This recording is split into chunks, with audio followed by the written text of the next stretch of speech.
So just I want to introduce a subject or just an overview. Just I would like to give an overview of changing climate, how it affects the Indian Ocean, and how it affects on the biodiversity and fisheries in Indian Ocean.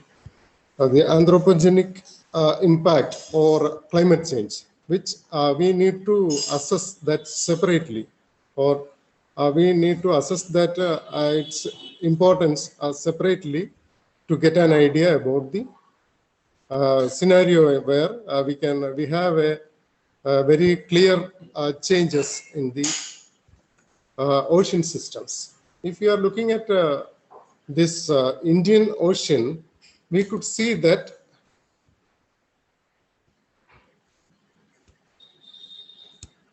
Indian Ocean is has some peculiarities. This in this side it is landlocked. So most all of these oceans, Pacific, if you're looking at Pacific, Atlantic, it have a connection to North Pole as well as Southern Ocean. Here, this is landlocked. So the cold water streams, which are originating from the North Pole, are not reaching this particular Indian Ocean, and that leads to a certain problem or blessings as well as problems in this particular region. So if we are looking at clearly, if you can see two biomes are there, biospheres are there. We can see Bay of Bengal as well as Arabian Sea. If you are looking at the Bay of Bengal, it is positively water balanced. That means it receives a lot of fresh water from Himalayas as well as Indian subcontinent, and it receives a lot of fresh water, and the salinity is very low in that particular region. Whereas in the case of Arabian Sea, it is negative water balance. That means the evaporation loss from that region is not compensated much with the by the fresh water, whereas in the case of Bay of Bengal, it is well supplemented. So again, Indian Ocean have a peculiarity of monsoon. We know that during summer monsoon, the circulation is clockwise like this. Then we can see a lot of upwelling area here in Somalia coast. That is, Somalia current is intensified during monsoon, and we can see a lot of upwelling area here, and the subduction zone is extended below the equator, and it extends from Australia to Madagascar. Whereas in the case of during the winter monsoon, the entire the circulation changes, and the upwelling area shifted towards this above Madagascar or below the equator, and the subduction zone changes from this region to here.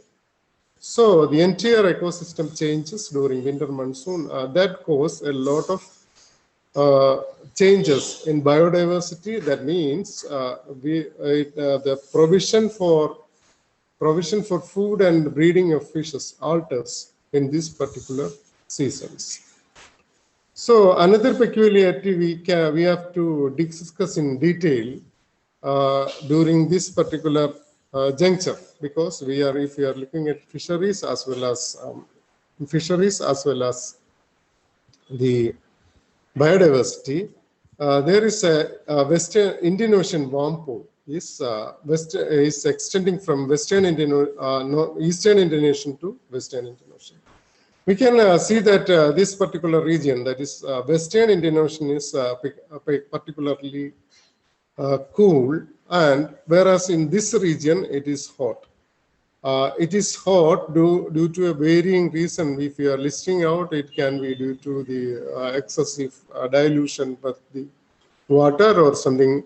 We can see that this region is a bit hotter when compared to the western region, and this warm pool is extending towards towards the Western Indian Ocean. That is the peculiarity we are recently observing. And Roxy et al. During 2015 provided a chart like this, and we can see that Indian Ocean warm pool is also increasing by 1 degree or 1.5 degree centigrade. So if there are some overlap in this Western Indian Ocean and warm pool region, but anyway, this is gradually increasing. Both the temperatures are gradually increasing, and this warm pool is extending up to Central Indian Ocean and reaching Western Indian Ocean. So another peculiarity of this Indian Ocean is Indian Ocean dipole. That is just comparable to the El Nino, which is happening in Pacific. This particular region, that is Western Indian Ocean, is become warmer when compared. In my previous slide, it is lower. That's in negative IOD or normal stage. Even positive IOD, Indian Ocean dipole, this become warm and this area become cool. This caused excessive flooding in this particular Middle East, African and Middle East area, and we have observed a lot of rainfall or excessive rainfall in the region of Saudi Arabia, Kuwait, Oman, and all that thing due to positive IOD. At the same time, this cooler area leads to drought in Australian area. That means a dry season in Australian area, which we have seen that a terrible view of this kangaroo, everything is burnt, like that. Excessive burning of forest happened in this particular area, and we can see there is due to this positive Indian Ocean dipole, the changes are happening in Indian Ocean, and this lead to excessive damage to the biodiversity, as well as we can see a lot of changes in fisheries. We can see that one by one. So other peculiarities of Indian Ocean, if you are looking at, is the upwelling. There is changes as shown in that earlier slide. We can see that upwelling changes with these changes with the monsoon, and these are the chlorophyll maxima region during June, July, August, and this is the change what is happening in the December, January, February region. And another peculiarity what we are observing is deep chlorophyll maxima. That means at the surface level, we are expecting more chlorophyll in surface level, but we are when we are observing chlorophyll, we are observing that on below the surface level, that is 20 to 30 meters below the surface layers. That means the development of a different autotrophic system can expect in that region. Deep chlorophyll maxima is a peculiarity what we are observing during this time. And the other peculiarity is oxygen minimum zones. Oxygen minimum zones with which very low oxygen levels in different parts of the Indian Ocean, and there is development of a low metabolic species. That means high metabolic species avoid that particular area, and low metabolic species, particularly this myctophytes and shrimps, are developing in or population is increasing in that particular area. Then the regional specificity in the water quality parameters and temperature, everything we can see, we can very well observe that the Arabian Sea as well as Bay of Bengal are entirely different in terms of physicochemical parameters, its dynamics or physical oceanographic features, everything. This Indian Ocean, the Arabian Sea and Bay of Bengal are entirely different.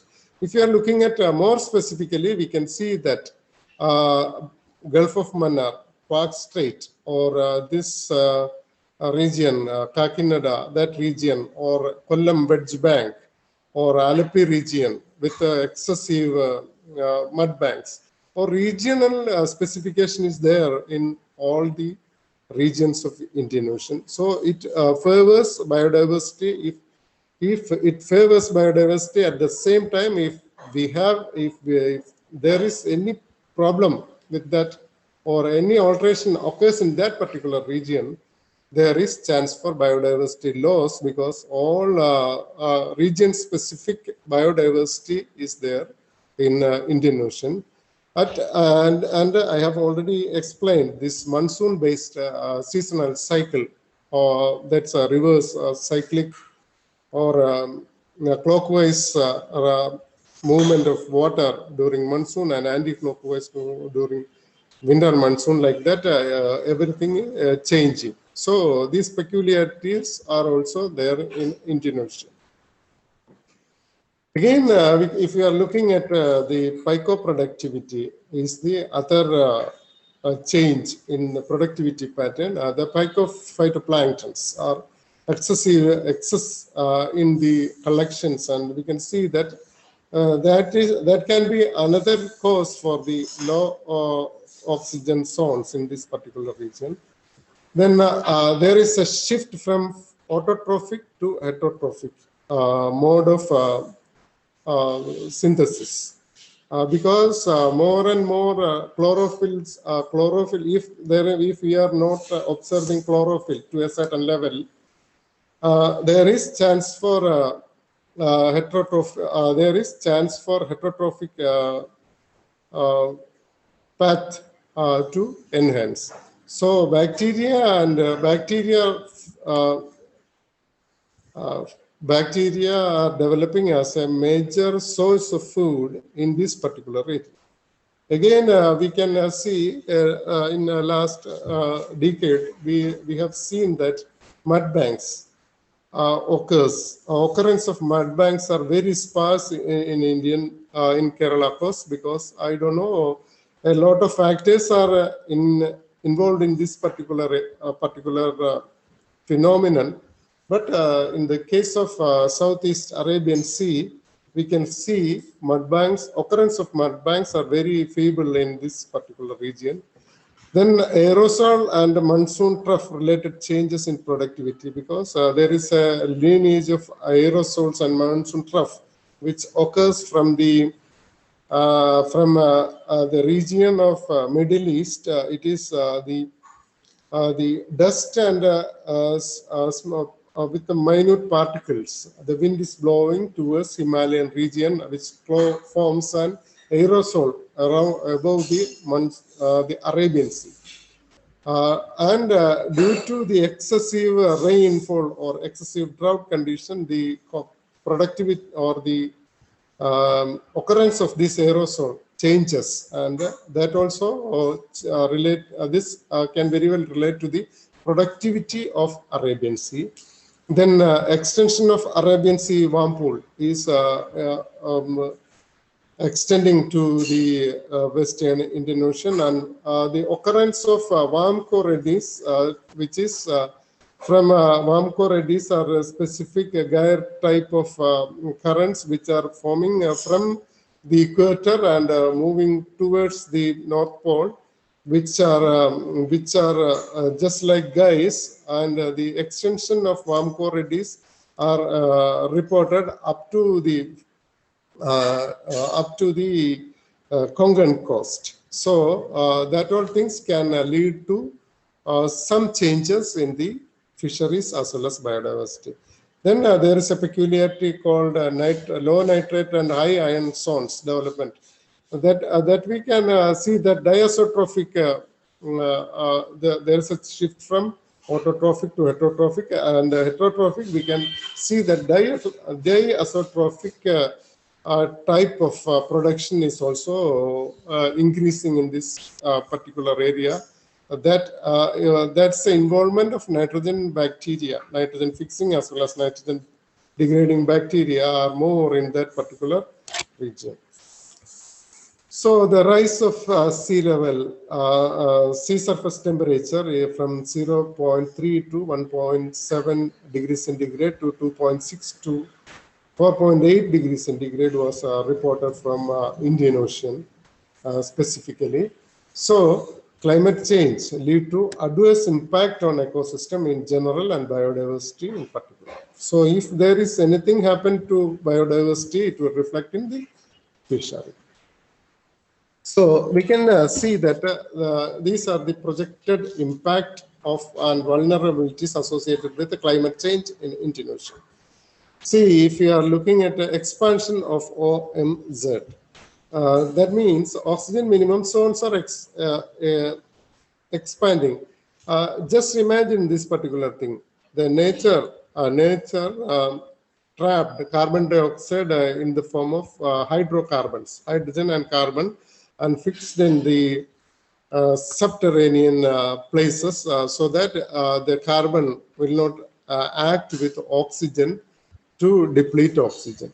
So what we are doing is we are extracting that hydrocarbons and burning so that the oxygen for the respiration is attached to this carbon dioxide, and we are creating a lot of problem. At the same time, this oxygen what we require for our respiration is used for the oxidation of carbon, and we are depleting the oxygen.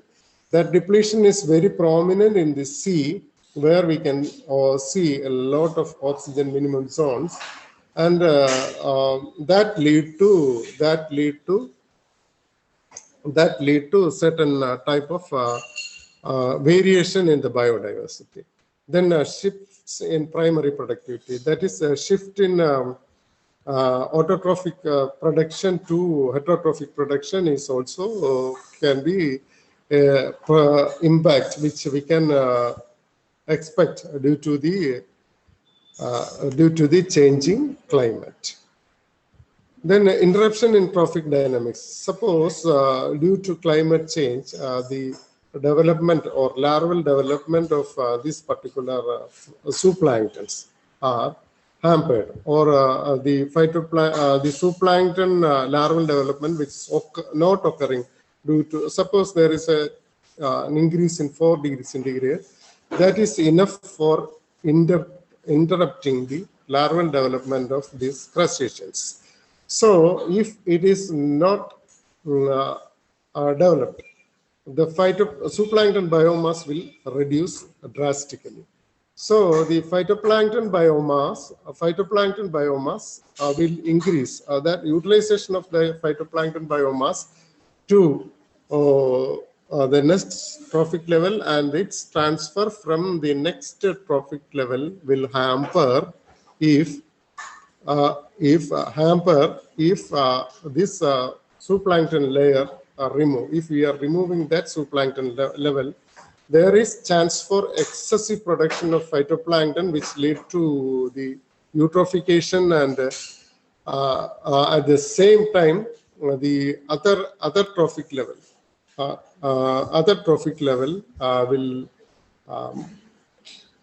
will not get much food, and that will destroy. So total disruption of this trophic dynamic can occur if the climate change goes like this.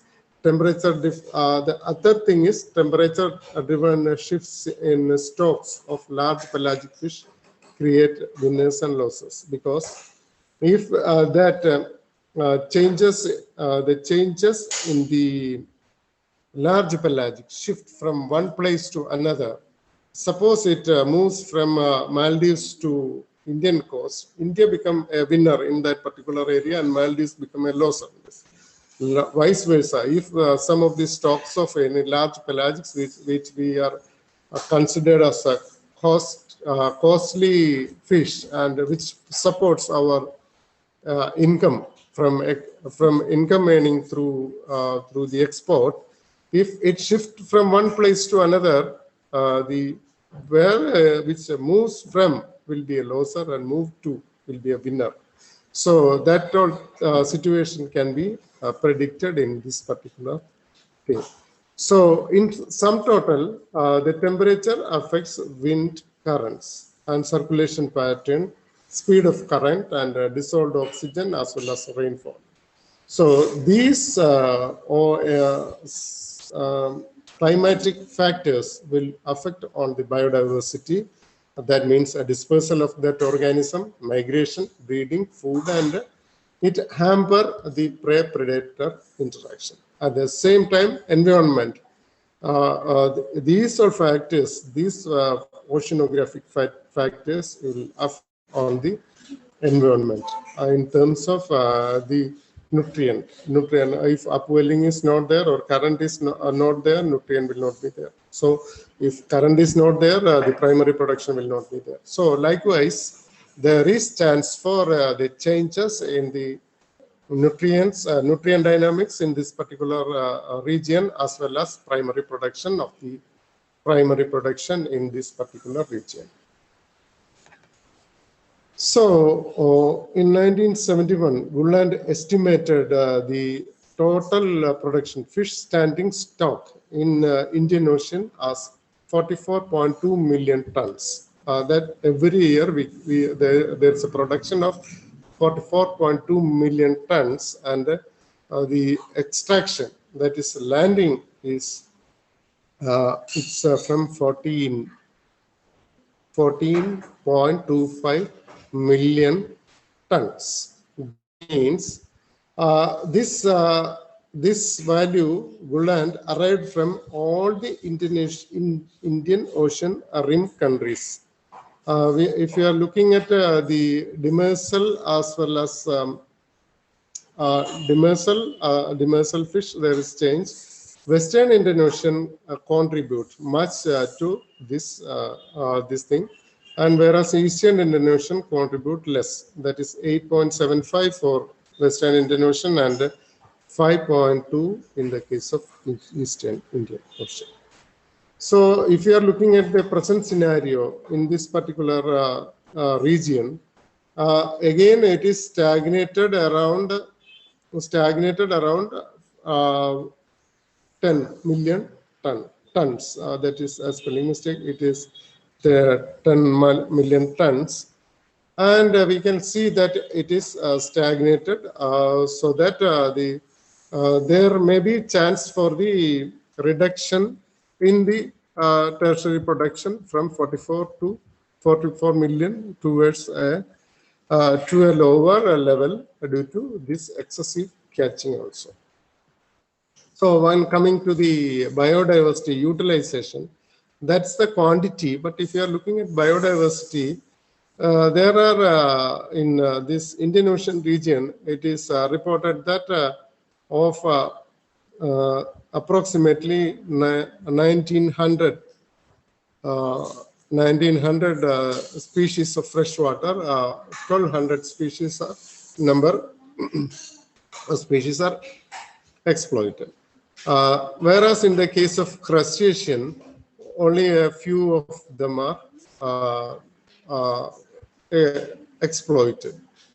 Mollusk also, when compared to fish, finfish, crustaceans, mollusks, echinoderms, sponges, seaweeds, everything is extracted to a lower level.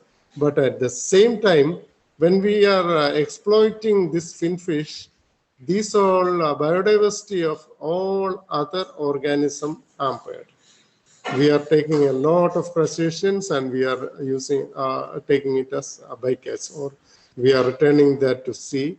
Like that, many destruction as our different type of things are happening on the biodiversity of these other organisms. Even if we are telling when compared to fish, the other organisms are less exploited. But at the same time, biodiversity loss is very high for all these organisms. Then other peculiarity of recently discovered single species assemblage in the northeastern Arabian Sea and southeastern Arabian Sea. We can see that there is a resource called myctophytes, that fishes are more in this particular area,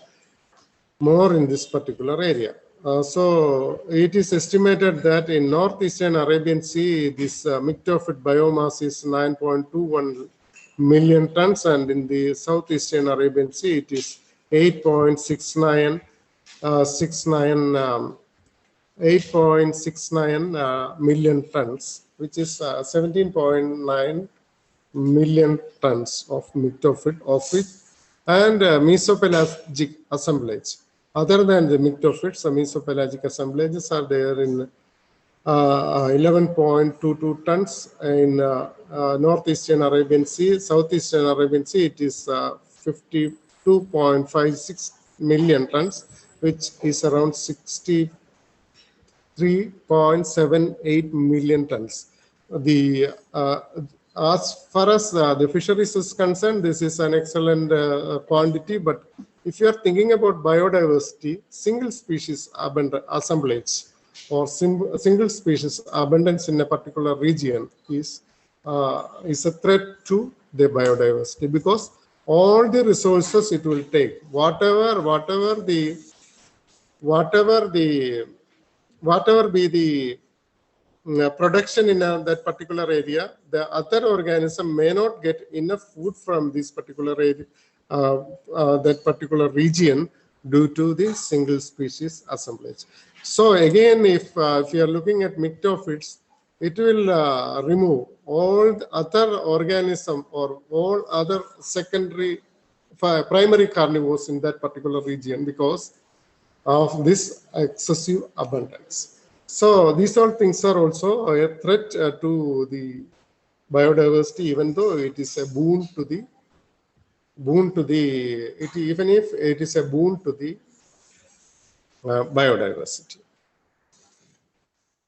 So the sustainability of this particular organisms, fishery. If you are looking at in Western Indian Ocean and Eastern Indian Ocean, 67% is sustainable in Western Indian Ocean. At the same time, 73.5 of the species are biologically sustainable, and biologically unsustainable is very low number. If we are looking at this picture, we will get a very clear idea that our fishery is biologically sustainable.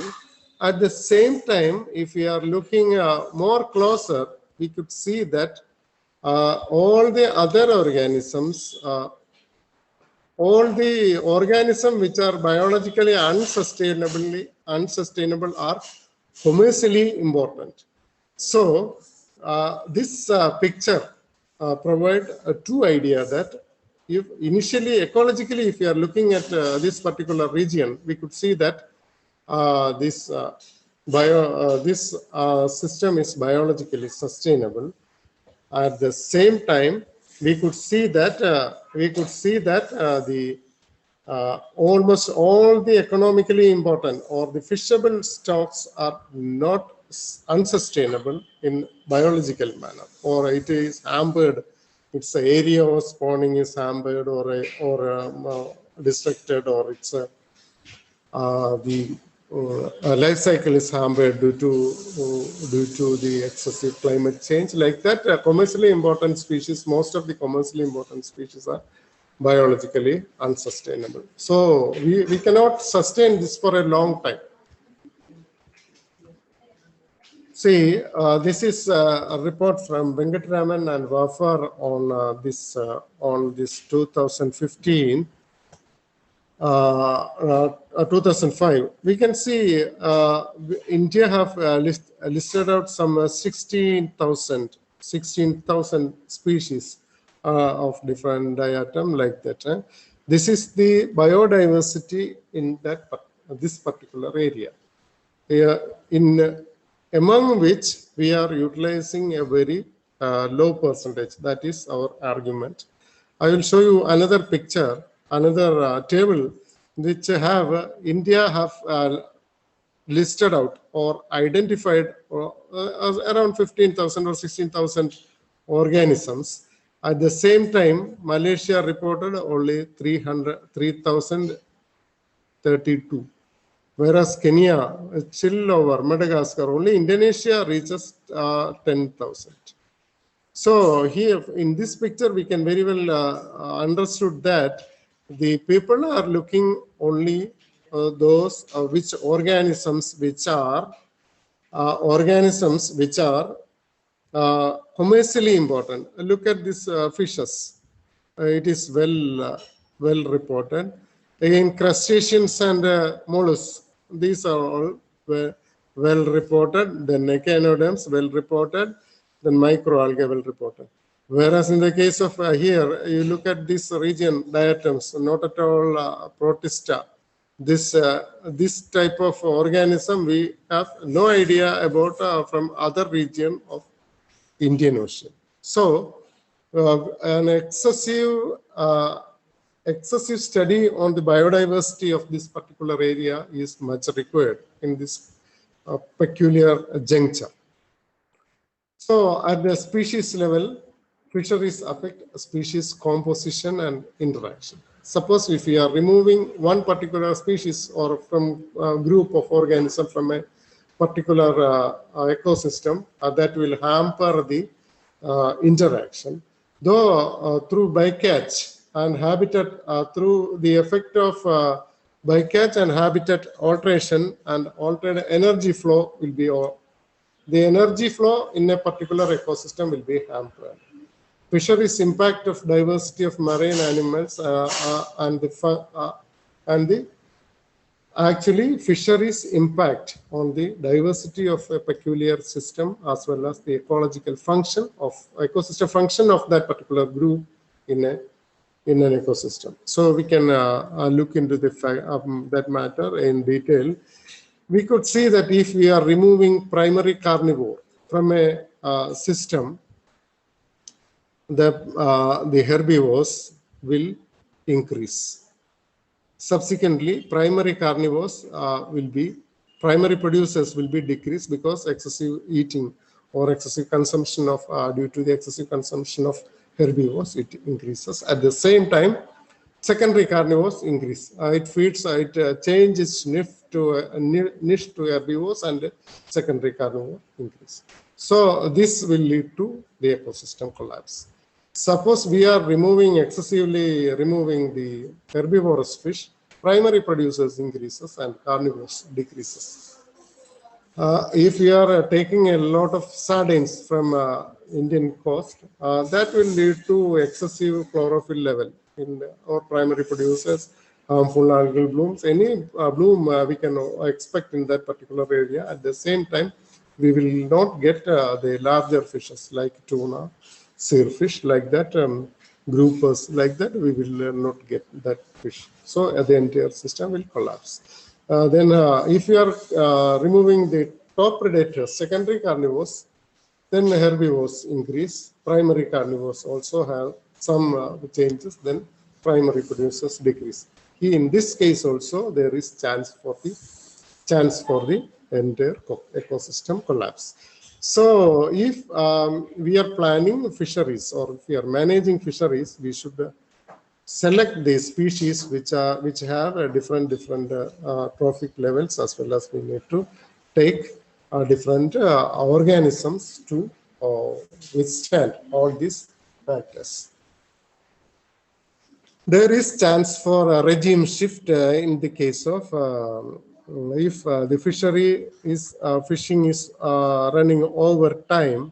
There is chance for there's a regime shift. Initially, we will concentrate on larger predatory fishes and larger individuals. At this, when these decreases, we will move on to the large predatory fishes of smaller individuals. So if these two are finished, we will move on to smaller fish for fishing. And we are normally at this particular region. We are harvesting smaller sardines, smaller these mackerels, like that. We are harvesting at after this level, nothing will be there, or no fishery will be there in that particular region. So direct effect of fishing on species diversity, if you are looking at a direct effect, a removal of species from an from an ecosystem. It's a directly hampering the diversity. And bycatch, we are removing some of the species. Unwanted means it is not unwanted in terms of ecology, it is unwanted in terms of economics.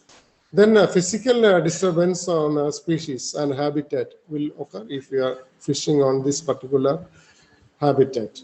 There is a term called discards. Bycatch many of the bycatches are discarded to the or sent back to the sea, and this lead to the dominance of a species that survive capture. So again, these are the impacts, direct impacts of fishing on species diversity. So marine ecosystem, habitat diversity and ecosystem function, how these all things hamper, or how these things are related to each other. We can have a discussion on this particular thing. The marine fisheries modify or destroy habitats. So that marine fisheries indirectly affect the biodiversity.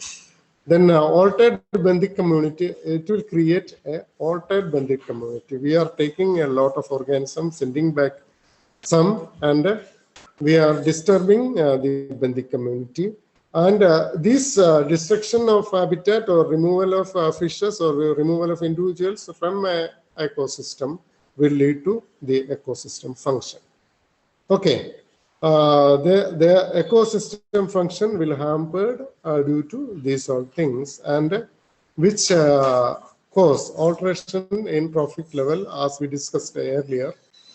If we are removing herbivores, there is the energy flow, energy flux will be cut. If you are removing primary carnivore, the entire problem will persist, like in another terms, and energy flux cutting. And at the same broad scale marine fisheries brings human impact to virtually all part of the world oceans. There is chance for the changes in a broad scale in all world's ocean. Then when we are thinking about fishing in size selective or impact, fishing is size selective. If you are going for fish which is size selective, and that also have a direct impact on biodiversity. So just think about if you are removing larger fishes, then that is we are removing the older fishes, older members in the population. So that will affect drastically change the age composition, and which impact on the total production from this particular region. So decreased population size lead to the alteration in a genetic diversity. So if a majority of the population is fished out and we are left leaving a small population, then there is chance for the alteration in genetic diversity. Then population size, there is chance for compensatory change for improved resilience. That means the decreased population size lead to a change in their habitat to get improved resiliency, and extinction of marine species or genetically distinct substocks lead to there is chance for the extinction of marine species or genetically distinct substock through overfishing. So in its sum total, if you are looking at fisheries, the anthropogenic impact is very small when compared to climatic impact. And that means if we are if we are altering the population size, or if we are removing a trophic level, anything happen, the fisheries impact on fisheries is small when compared to the climate. Okay. So coming to a next position, next stage, these are the region of Indian Ocean which we need to provide some emphasis. That is, in Laccadives leads to Maldives and Chagos. This is the Laccadive Chagos as mid-oceanic ridge, and this have a lot of seamounts and many small islands. Suppose if you are looking at this Chagos archipelago towards the southern region is designated as not take marine protected area. So genetically, Chagos marine fishes are part of Western Indian Ocean. So there is chance for spreading that biodiversity. Even if we are extensively exploiting, the recruitment can be from Chagos to different regions of Indian Ocean. And if you are looking at this table, we could see that there is Basse di Par, which is otherwise called as Munial Par or Padua Bank of Lakshadweep, which constitute around 3,000 square kilometers. If we are keeping this as marine protected area, many problem with our fisheries, not the pelagic, demersal fisheries can be altered if we are suggesting this particular region for as a marine protected area. This is actually a submerged bank which rises up to 60 to 100 meters below the sea surface, and which have a very high biodiversity. We cannot do any type of trawling in this particular region because of its coral growth and all that thing, but some destructive fishing are happening there. These jigging and all that thing are happening there. If we can protect that particular area, most of our problem with the marine demersal fisheries will be over. So as a way forward, we need to develop coupled models for the predictions, long-term predictions of the productivity we need to develop. That means how due to this climate change, how this